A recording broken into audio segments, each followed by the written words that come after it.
प्रत्येक मनुष्य स्नान करता है, बल्कि पैदा होने से लेकर के मृत्यु के उपरांत तक भी स्नान के बारे में बहुत कुछ शास्त्रों में बताया गया है। स्नान सभी को करना चाहिए। जो लोग स्नान नहीं करते हैं, शास्त्रों में उन लोगों के लिए मलेच्छ शब्द का प्रयोग किया गया है। क्या आपको पता है कि स्नान के भी कई प्रकार होते हैं? शास्त्रों में कुल मिलाकर के 8 प्रकार के जो है स्नानों के बारे में बताया गया है। आखिर वह 8 प्रकार के स्नान कौन कौन से होते हैं? आप जो स्नान कर रहे हैं वह किस स्नान के अंतर्गत आता है? अगर आप देखेंगे कि पहले के टाइम पे लोग जो थे दूर दूर तक लंबी यात्राएं करते थे, तब भी उनको कहीं पर नदी इत्यादि या तालाब पोखरण कुछ मिलता था, तब वह वहाँ पर रुक करके स्नान करते थे और उसके पश्चात ही वह अपनी यात्रा को प्रारंभ करते थे। लेकिन जो लोग बाहर दूसरे विदेशों में रहते हैं, वहाँ पर आए दिन अगर आप देखते हैं बहुत ज़्यादा माइनस में टेम्परेचर होता है, 20 डिग्री 30 डिग्री तक। ऐसे लोग जो थे वहाँ पर जो है डेली वो स्नान नहीं करते हैं। लेकिन जब भी उनको स्नान करने का मौका मिलता है तो आप कह सकते हैं 15 दिन से एक महीना, बल्कि कई लोग तो जब वो शिकार पर जाते थे तो 2-2 महीने तक भी वह स्नान नहीं कर पाते थे।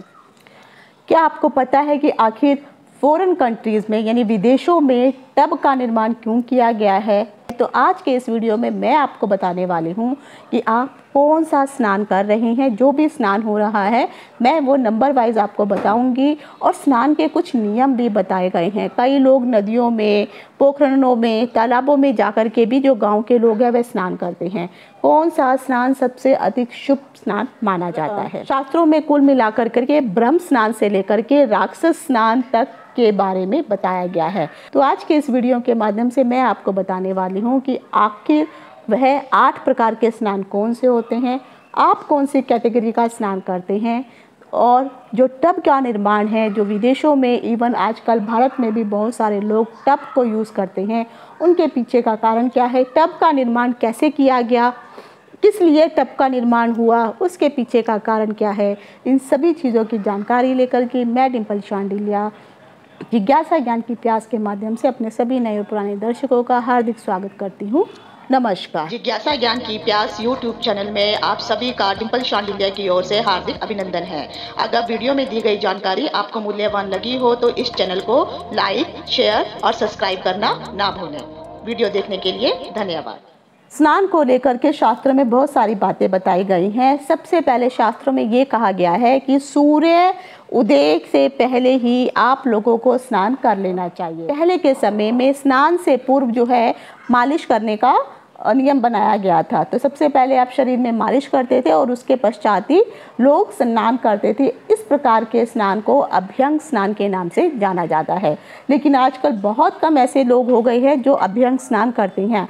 लेकिन हाँ, जो लोग पहलवान होते हैं, कुश्ती इत्यादि लड़ते हैं, ऐसे लोग जरूर अक्सर अभ्यंग स्नान करते हैं। अभ्यंग स्नान में अगर आप देखेंगे तो कई प्रकार की जड़ी बूटियां भी मिलाई जाती हैं। जो ये अभ्यंग स्नान होता है, मोस्टली अगर आप देखेंगे तो दिवाली के आसपास जो है इस स्नान को करने के लिए बहुत अधिक जोर दिया जाता है, क्योंकि जो लोग भी इस स्नान को करते हैं उस स्नान के पश्चात उनके शरीर में जिस भी प्रकार की कोई भी बीमारी होती है, कोई इशू, हेल्थ इशू चल रहा होता है, वह इस स्नान के पश्चात जो है एकदम ठीक हो जाता है। शास्त्रों में स्नान के लिए बहुत सारे नियम बताए गए हैं। तो सबसे पहला नियम होता है, शास्त्रों का में कहा जाता है कि जब भी आप स्नान करते हैं तो सूर्य उदय होने से पहले ही आपको स्नान कर लेना चाहिए, बल्कि सूर्य उदय होने से पहले ही उठ जाना चाहिए। दूसरा स्नान जो शास्त्र में बताया गया है कि आप जब भी स्नान करने को जाते हैं तो स्नान करने के पहले आप जो है आधे घंटे पहले कम से कम अपनी बॉडी की मसाज अवश्य करें। बॉडी की मसाज करने के पश्चात होता है क्या है कि आपके शरीर की जो नसें होती हैं वह खुल जाती हैं, और इमीडिएटली आपको स्नान नहीं करना होता है। उस समय कम से कम 15 मिनट से लेकर के आधे घंटे तक जो है आप लोगों को इंतज़ार करना चाहिए, और उसके बाद फिर गुनगुने पानी से आपको स्नान करना चाहिए। जब भी आप लोग स्नान करने के लिए बाथरूम में जाते हैं तो याद रखिए, आपका बाथरूम किसी भी दिशा में हो सकता है, लेकिन आपको जो स्नान करना होता है या तो पूर्व दिशा की तरफ आपका मुख होना चाहिए या फिर उत्तर दिशा की तरफ आपका मुख होना चाहिए। हो सकता है किसी भी दिशा में आपका बाथरूम हो, लेकिन जब भी आप स्नान करेंगे तो उस समय आपका मुख जो है इन दिशाओं की तरफ अवश्य होना चाहिए। पश्चिम और दक्षिण दिशा की तरफ मुंह करके आपको स्नान कदापि नहीं करना चाहिए। अब आ जाता है कि जब भी कभी आप स्नान करते हैं, स्नान करने के वक्त कई लोग जो है मन ही मन में मंत्रों का उच्चारण करते हैं, मंत्र जाप करते हैं। अगर आप कोई किसी भगवान को मानते हैं या जो भी आपके इष्ट देव हैं, तो आप कोशिश कीजिए कि जब भी आप स्नान करेंगे तो मन ही मन जो है आप उनके मंत्रों का, चाहे आप शिव का अगर जाप करते हैं या शिव आपके इष्ट देव है तो ओम नमः शिवाय, ओम नमः शिवाय, या भगवती के हैं तो जय माता दी, जो भी आपको पसंद हो या जो भी मंत्र याद हो, तो नहाते वक्त जो है आपको उन मंत्रों का जाप अवश्य करना चाहिए। जब भी आप स्नान करने के लिए जाते हैं तो शास्त्रों में कहा गया है जाते ही अपनी बॉडी के ऊपर पानी नहीं डालना चाहिए। सबसे पहले आपको थोड़ा अपने पैरों में पानी डालना चाहिए और उसके पश्चात जो है हमेशा गुनगुना पानी जो होता है वो आपको अपने सर पे डालना चाहिए। गुनगुना पानी सर में डालने के कारण से होता क्या है कि आपके शरीर में जो भी गर्मी होती है वह पैरों के माध्यम से वह गर्मी जो है बाहर निकल जाती है। उसके पश्चात ही आप पूरी बॉडी में जो है पानी डाल करके अपना स्नान शुरू कर सकते हैं। सर्दियों के समय में जब भी आप गर्म पानी से स्नान करते हैं उस समय आपको एक बात हमेशा याद रखनी चाहिए कि जब भी आप गर्म पानी से स्नान करेंगे तो बहुत ज़्यादा गर्म पानी आपको अपने सर पे नहीं डालना होता है। जब भी बहुत गर्म पानी आप अपने सर के ऊपर डालते हैं तो इससे आपके नेत्रों की जो शक्ति है वह क्षीण होने लगती है, तो इसलिए बहुत ज़्यादा सर्दियों के वक्त गर्म पानी सर पे डाल करके नहीं नहाना चाहिए। शास्त्र में कहा गया है कि कभी भी आपको पूर्ण रूप से नग्न होकर के स्नान नहीं करना चाहिए, चाहे आप स्त्री हैं या पुरुष हैं। पूर्ण रूप से नग्न होकर के अगर आप स्नान करते हैं तो इससे जल देवता का निरादर होता है।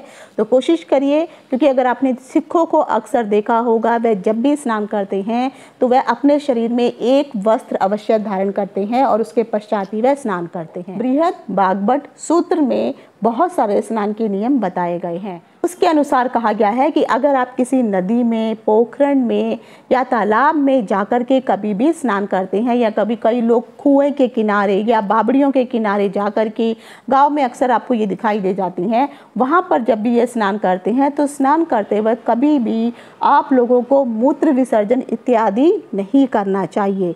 यहाँ पर क्योंकि आप जब स्नान करते हैं और स्नान करने के पश्चात कई लोग जो हैं शौच कार्य और मूत्र विसर्जन करते हैं, जो कदापि सही नहीं है, क्योंकि उससे आदमी फिर अशुद्ध हो जाता है।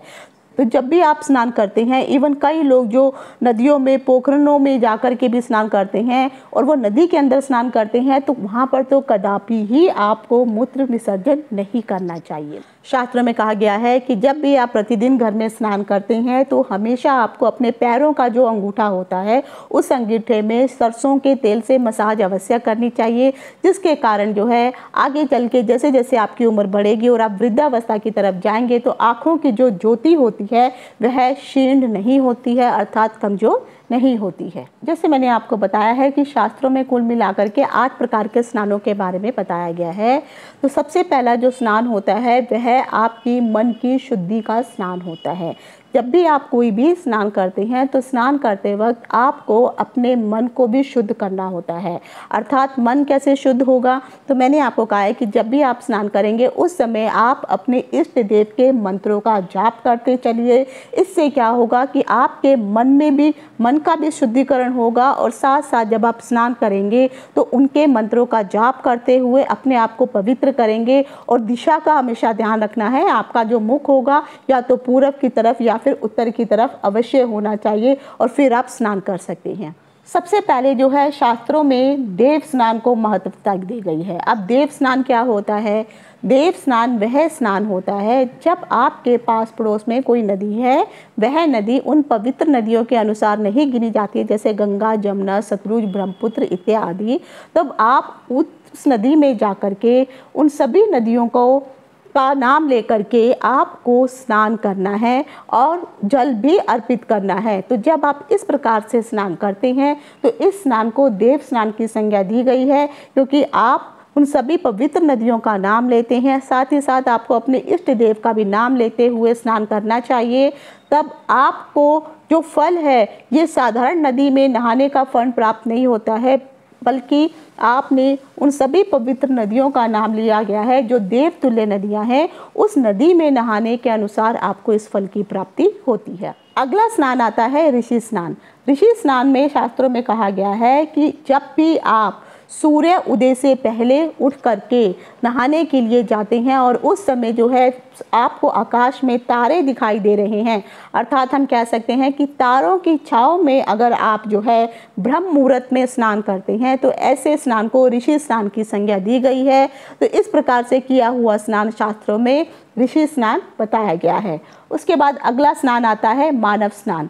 मानव स्नान होता है कि जो लोग सूर्य उदय होने के पश्चात जागते हैं और फिर वो स्नान करते हैं। तो यहाँ पे सूर्य उदय का मतलब ये है कि अगर मान लीजिए सूर्य सुबह 6 बजे उदय हो रहा है तो आप 6, सवा 6 या 6:30 के बीच में अगर आप स्नान कर लेते हैं तो इस स्नान को जो है मानव स्नान की संज्ञा दी गई है। और सबसे अंत में जो स्नान आता है उस स्नान को हम कहते हैं दानव स्नान की संज्ञा दी गई है। तो शास्त्रों के अनुसार ये बताया गया है कि जो लोग सूर्य उदय होने के पश्चात अपना ब्रश इत्यादि करने के पश्चात वह चाय, नाश्ता इत्यादि कर लेते हैं और आराम से 8 और 9 बजे के बीच में नाश्ता करने के बाद जो लोग स्नान करते हैं, ऐसे स्नान को दानव स्नान की संज्ञा दी गई है। तो इस प्रकार जो भी लोग स्नान करते हैं तो आप सोच लीजिए कि आप जो है दानव स्नान कर रहे हैं। तो शास्त्रों में आखिर ऐसे कौन से स्नान हैं जो स्नान करने योग्य बताए गए हैं? शास्त्रों में जो सबसे शुभ 3 स्नान है वो बताए गए हैं। सबसे पहले आता है ब्रह्म स्नान, फिर आता है देव स्नान और देव स्नान के तुल्य ही आता है ऋषि स्नान। तो ये 3 स्नानों को बहुत ही अधिक शुभ माना गया है। शास्त्रों में कहा गया है, कुछ स्नानों को शास्त्रों में निषेध बताया गया है। तो कदापि रात्रि के समय और संध्या के समय आपको स्नान नहीं करना चाहिए, लेकिन कुछ स्नान ऐसे हैं जो आप रात्रि और संध्या को कर सकते हैं। मान लीजिए संध्या को कोई आपको पूजन इत्यादि में अगर बैठना है जो बहुत ज़रूरी है तब आप स्नान कर सकते हैं। साथ ही साथ अगर ग्रहण काल चल रहा है और ग्रहण रात्रि के समय हो रहा है तब भी आप जो है स्नान कर सकते हैं। या फिर अब कहीं आप ऐसी जगह पर गए हैं जहाँ पर आने के पश्चात आपको स्नान करना जरूरी है, तब कभी कभी उपवास के रूप में आप इन स्नानों को अवश्य कर सकते हैं। शास्त्रों में तो यहाँ तक भी कहा गया है कि जब भी आप स्नान करने के पश्चात अगर बाहर आते हैं उस समय आपको अपने शरीर की मसाज बिल्कुल भी नहीं करनी चाहिए। और कई लोग तो मैंने देखे हैं जो स्नान के पश्चात गीले कपड़े पहन लेते हैं। तो शास्त्रों में इसकी भी मनाही की गई है। जब भी आप स्नान करने के बाद बाहर आएंगे आपको गीले कपड़े बिल्कुल भी धारण नहीं करने चाहिए। और जो भी आप तौलिया इत्यादि उपयोग करते हैं वह आप ही का होना चाहिए। किसी अन्य व्यक्तियों के पुराने कपड़े या तौलियों को आपको इस्तेमाल नहीं करना चाहिए। जो लोग एक्सरसाइज करके आते हैं, दौड़ करके आते हैं, भाग करके आते हैं, खासकर बच्चे जो हैं वो बहुत ज़्यादा दौड़ करके आते हैं, या आपने एक्सरसाइज किया, आपको पसीना इत्यादि निकल रहा है, या फिर आपने भोजन किया है, तो इन सब के तुरंत बाद जो है आपको स्नान नहीं करना चाहिए, क्योंकि उस समय आपके शरीर में जो है ऊर्जा की मात्रा अधिक होती है, गर्मी की मात्रा अधिक होती है। और जब आप भोजन करते हैं तो उस समय आपके पेट में जठर अग्नि जल रही होती है। तो जब आपके शरीर के ऊपर पानी जाता है तो वह जठर अग्नि शांत हो जाती है, जिसके कारण भोजन में अपच होता है। और जो लोग एक्सरसाइज के तुरंत बाद या दौड़ भाग करने के तुरंत बाद पसीना आने पर भी स्नान कर लेते हैं तो उससे आपकी बॉडी का टेम्परेचर अनबैलेंस हो जाता है, जिसके कारण आपको फिर आगे चल के शरीर में विभिन्न प्रकार की व्याधियां होनी शुरू हो जाती हैं। शास्त्रों में ये भी कहा गया है कि अगर भोजन के पश्चात भी अगर आपको स्नान करना पड़ रहा है तो कम से कम 3 घंटे के पश्चात ही आप स्नान करें। शास्त्रों में कहा गया है कि अगर आपको बीमारी है या आपको बुखार है या बार बार आपको अतिसार अर्थात दस्त लगे हुए हैं या आप किसी प्रकार की बीमारी से ग्रसित हैं, तो जब आपको उस समय स्नान कदापि नहीं करना चाहिए। हाँ, लेकिन अगर कई दिन हो गए हैं तब आप स्नान अवश्य कर सकते हैं, लेकिन जब भी आप स्नान करेंगे तो गुनगुने पानी से आपको स्नान करना चाहिए। याद रखिए, स्नान होने के पश्चात आपको पुराने यानी जो वस्त्र आपने एक दिन पहन लिए हैं दोबारा उन्हीं वस्त्रों को धारण नहीं करना चाहिए। किसी का दूसरे व्यक्ति के द्वारा इस्तेमाल किए हुए जो तौलिया होता है, साबुन होता है, कंघी होता है, ये सब आपको उपयोग नहीं करना चाहिए। अपने त्वचा की स्वच्छता के लिए हो सके तो साबुन की जगह अगर आप उपबटन का प्रयोग करें, क्योंकि पहले के समय में साबुन का प्रयोग नहीं किया जाता था, उपबटन से ही शरीर की सफाई की जाती थी। मैंने आपको ये बताया था कि आखिर टब का निर्माण हुआ कैसे था, और विदेशों में इवन भारत में भी आजकल लोग टब में जो है स्नान कर रहे हैं, उसके पीछे का कारण क्या है। विदेशों में पहले के समय में क्या हुआ करता था कि जो लोग ठंडी स्थानों पे रहते थे जहाँ पे 20, 25, 30 डिग्री माइनस में टेम्परेचर चलता है, उस समय वह लोग लंबी लंबी यात्राओं पे जाते थे और कम से कम 2-2, 3-3 महीने वह स्नान ही नहीं कर पाते थे, क्योंकि उन्हें स्नान करने के लिए गर्म पानी उपलब्ध नहीं होता था। वह घोड़ों पर बैठ करके ही यात्रा करते थे और फिर जब वह वापस अपने घर आ जाते थे, उस समय जो है वो 2-3 महीनों तक वह लोग नहाए हुए नहीं होते थे। तो उनके शरीर में इतना अधिक गंध और दुर्गंध और मैल रम चुका होता था कि उनको जो है एक पानी का जो टब बना दिया जाता था, उसमें गर्म पानी डाला जाता था, जिसमें उनको 15-20 मिनट या आधा घंटा अपने आप को पानी के अंदर डुबा के रखना होता था। तो उसके कारण क्या होता है कि उनके शरीर में जो भी धूल, मिट्टी, मैल, गंध जो इतने समय तक वो नहाए नहीं है, जो चिपका हुआ था, वह थोड़ा गीला हो जाता था और बाद में वह जो है किसी सख्त वाली चीज़ से या जूने इत्यादि से या उस समय कोकोनट के जूने या जो भी उनके पास ब्रश हुआ करते थे, उससे वे अपने शरीर को अच्छे से रगड़ रगड़ के फिर वे स्नान करते थे। तो इसीलिए विदेशों में टब का निर्माण किया गया। लेकिन धीरे धीरे बाद में जब ये सब चीज़ें आज भी अगर आप फॉरेन कंट्री में जाएंगे, वहाँ पर आज भी आपको टब की ही व्यवस्था दिखाई देती है, क्योंकि वहाँ पर आज भी बहुत जगह ठंडे ठंडे इलाके हैं।